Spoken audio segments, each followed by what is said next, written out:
حسن بصری رحمۃ اللہ علیہ سے پوچھا گیا کہ تہجد گزاروں کے چہرے اتنے خوبصورت کیوں ہوتے ہیں؟ تو فرمایا انہوں نے اپنی ساری خلوتیں رحمان کے نام کر دیے تو اس نے انہیں اپنے نور سے منور کر دیا۔ حضرت علی رضی اللہ تعالیٰ عنہ نے فرمایا لا حاصل کو اگر پانا چاہتے ہو تو تہجد پڑھا کرو، کیونکہ جو نصیب میں نہ ہو اسے تہجد کی دعائیں مقدر میں لے آتی ہیں۔ تہجد کے وقت آنکھوں سے آنسو آنا تمہیں اللہ کی قریب کر دیتا ہے۔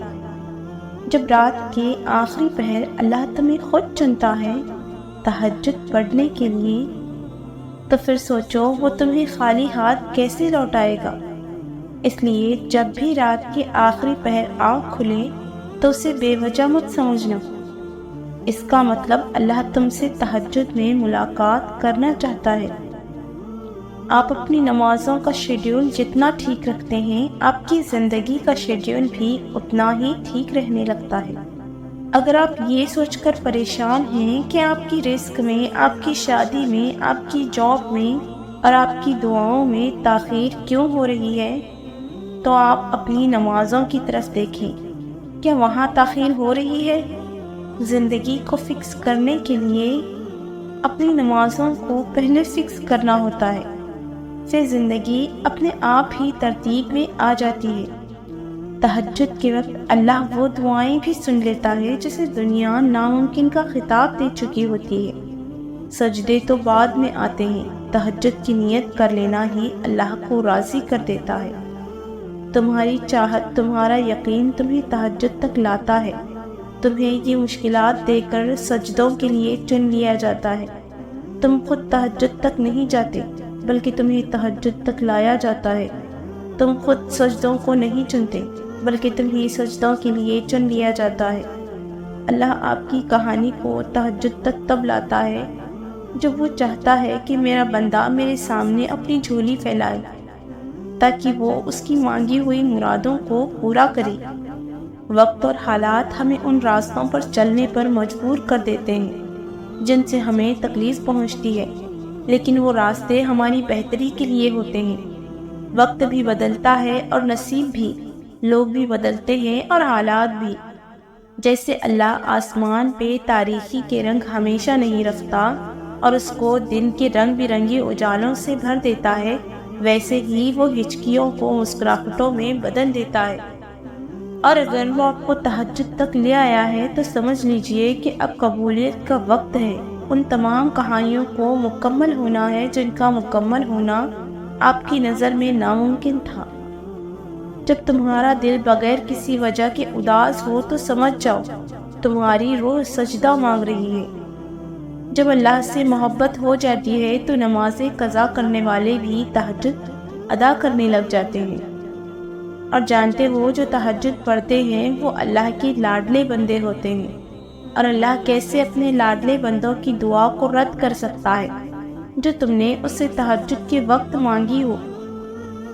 آپ کی زندگی میں پڑھی گئی ایک تہجد کی نماز آپ کی پوری زندگی بدلنے کی طاقت رکھتی ہے۔ حضرت علی رضی اللہ تعالیٰ عنہ نے فرمایا جب انسان کسی سے ڈرتا ہے تو اس سے دور بھاگتا ہے، لیکن جب وہ اپنے رب سے ڈرتا ہے تو اس کی اور قریب ہو جاتا ہے۔ تہجد کی دعائیں لا حاصل کو ہمارے لیے حاصل کرتی ہیں، کیونکہ جو نصیب میں نہ ہو اسے تہجد کی دعائیں مقدر میں لے آتی ہیں۔ تہجد کے سجدوں کی منزل کن ہے۔ تم کیوں مایوس ہو؟ تمہارے پاس تو وہ رب ہے جس کے ایک اشارے پر پہاڑ پگھل سکتا ہے اور پتھر موم بن سکتا ہے۔ وہ نصیب بنا بھی سکتا ہے اور مقدر کو بدل بھی سکتا ہے۔ اگر ایسا نہ ہوتا تو وہ کبھی انسان کو دعا سے آشنا نہ کرواتا، معجزوں کا علم نہ دیتا اور خاص کر تہجد کا پتہ نہ دیتا۔ پھر کیا چیز ہے جو تمہیں اب تک روکے ہوئے ہے؟ اس کے رحم کا پردہ اس کی آزمائش پر ہمیشہ بھاری رہتا ہے۔ مانگو اس سے، وہ عطا کرتا ہے۔ کیا تم نے سنا نہیں جب وہ یہ بار بار کہتا ہے کہاں ڈھونڈ رہے ہو اسے؟ وہ تمہارے اس ٹوٹے ہوئے دل میں رہتا ہے۔ جب تمہیں سارے راستے بند نظر آتے ہیں تب بھی وہ ایک راستہ کھولے رکھتا ہے، اور وہ تہجد کا راستہ ہے۔ تہجد کی نماز معجزوں کا ذریعہ ہے۔ اللہ کہتا ہے کہ میں تمہارا گمان ہوں، تم مجھے جیسا سوچو گے ویسا ہی پاؤ گے، جہاں یاد کرو گے ہمیشہ اپنے ساتھ پاؤ گے۔ تہجد کی نماز کیوں پڑھنی چاہیے؟ ناممکن کام ممکن میں تبدیل کرنا چاہتے ہو تو تہجد پڑھو۔ اللہ تعالیٰ کا محبوب بننا چاہتے ہو تو اللہ کے قریب ہو جانا چاہتے ہو تو تہجد پڑھو۔ تہجد کی نماز سے انسان دنیا کی محبت سے بچتا ہے۔ تہجد اللہ کی لاڈلی عبادت ہے، تو سوچو پڑھنے والا کتنا اللہ کو عزیز ہوگا۔ اگر تہجد میں کوئی خاص بات نہ ہوتی تو کیوں اللہ تہجد پڑھنے والوں کے لیے پہلے آسمان پر آتا، صرف یہ پوچھنے کے لیے کہ تمہیں کیا چاہیے؟ اللہ ان کی دعائیں 7ویں آسمان پر بھی سن سکتا ہے، لیکن پھر بھی ان سے ملاقات کے لیے 4تھے آسمان پر آتا ہے۔ اللہ تعالیٰ تہجد پڑھنے والوں کو بہت خاص رکھتا ہے۔ کبھی گناہ کرنے کا دل چاہے تو اپنی ان دعاؤں کے بارے میں سوچو جن کی آپ شدت سے قبولیت کے انتظار میں ہیں، کیونکہ دعاؤں کی قبولیت کی راہ میں سب سے بڑی رکاوٹ گناہوں کی ہوتی ہے۔ اللہ ہم سب کو راہ ہدایت پر چلنے کی توفیق عطا فرمائے۔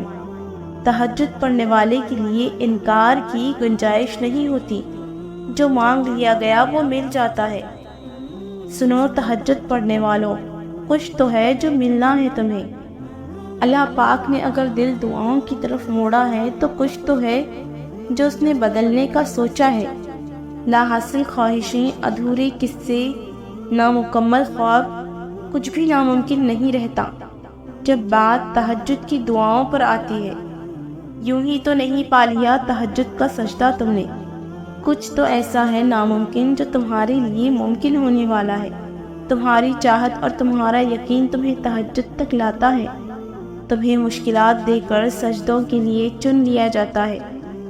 نماز سے نہ کہو مجھے کام کرنا ہے، بلکہ کام سے کہو مجھے نماز پڑھنی ہے۔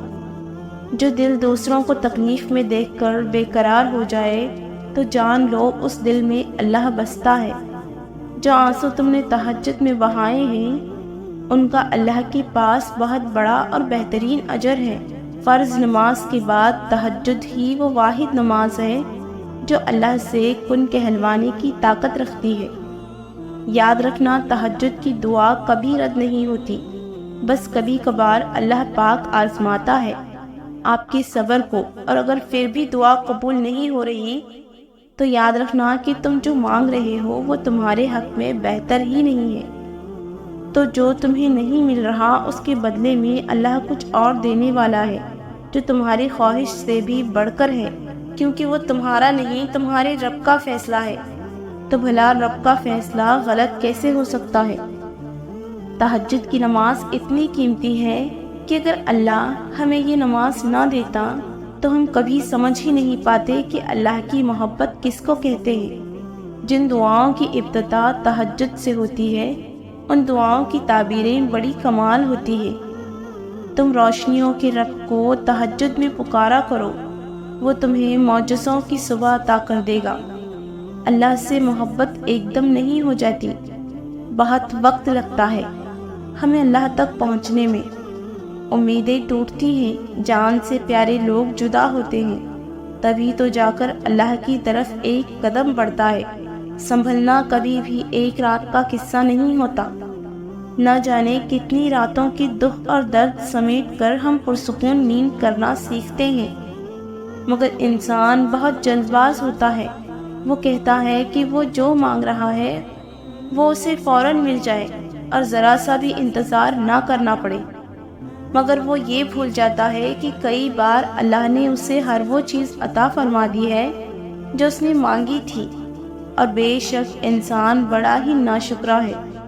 غور کرنا کبھی اس نے ہماری بہت سی دعاؤں پر کن فرمایا ہے، مگر انسان ناشکرا ہے، ہمیشہ وہی دیکھتا ہے جو اس کے پاس موجود نہیں۔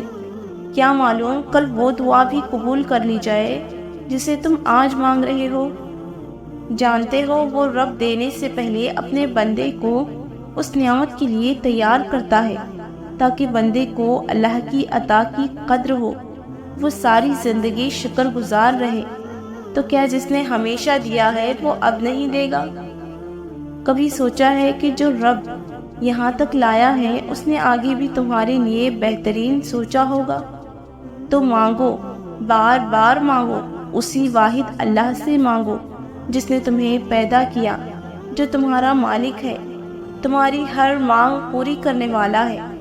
مانگو کہ دعائیں عین عبادت ہیں، اور عبادت میں صدیق ہوں تو عبادت قبول کر لی جاتی ہے۔ ہمیشہ خاص بن کر رہنا چاہتے ہو؟ خاص بننا پتہ ہے کیا ہوتا ہے؟ اس راستے پر چلنا جو آپ کو سب سے الگ بناتا ہو، جس سے آپ کی پہچان نمایاں ہو، وہ راستہ جو سکون دیتا ہو، وہ راستہ جہاں مایوسی کو جکڑ لیا ہو، وہ راستہ جہاں دنیا کی لگن نہ ہو، وہ راستہ جو ایمان کا راستہ ہو، وہ صبر کرنے والوں کا راستہ ہو، وہ شکر کرنے والوں کا راستہ ہو، وہ راستہ جو محمد صلی اللہ علیہ وسلم کی سنت پر چلاتا ہو، وہ راستہ جو انسانیت کا بھرم رکھواتا ہو۔ وہ راستہ کوئی اور نہیں ہے، اللہ کا راستہ ہے۔ جو بھی اختیار کرتا ہے وہ صالح بن جاتا ہے۔ تم بھی چل کر دیکھو، سکون کی منزل پاؤ گے۔ انسان کا سکون دو جگہوں پر چھپا ہوتا ہے، غلطی ہو جائے تو سجدوں میں، اور گناہ ہو جائے تو توبہ میں۔ اور ایمان جب انسان کے اندر اپنی جڑیں مضبوط کر لیتا ہے تو گناہ مشکل اور نیکی آسان ہو جاتی ہے، دل نرم اور آنکھیں نم رہتی ہیں۔ اے میرے رب، ہمیں ان ہدایت یافتہ لوگوں میں شامل فرما جو صراط المستقیم پر ہیں، اور جو توبہ کرتے ہیں اور تیرا شکر ادا کرتے ہیں۔